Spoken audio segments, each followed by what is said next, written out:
கடைசி நாள் எப்பொழுதும் துதி. எனக்கு அன்பான சகோதரா சகோதரி, அவருடைய கிருபையினால் நம்மை மீட்டாரு. அவர் கிருபை என்றும் உள்ளது என்பதை சொல்லி துதிப்போம் வாருங்கள். கிருபை என்றும் உள்ளது, அவர் கிருபை என்றும் உள்ளது. அவரை போற்றி துதித்து பாடி அல்லேலூயா என்று ஆர்ப்பரிப்போம். அவரை போற்றி துதித்து பாடி அல்லேலூயா என்று ஆர்ப்பரிப்போம்.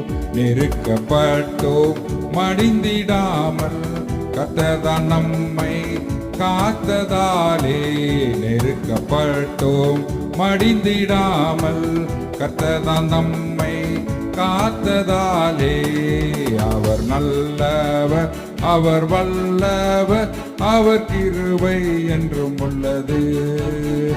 அவர் நல்லவர், அவர் வல்லவர், அவர் கிருபை என்றும் உள்ளது. தேவ கிருபை என்றும் உள்ளது, அவர் கிருபை என்றும் உள்ளது. நெருக்கத்தில் நம்மை காத்தவரை நல்லவர் வல்லவர் என்று துதிப்போம். துதியினால் ஜெயம் எடுப்போம். ஆமேன், ஆமேன்.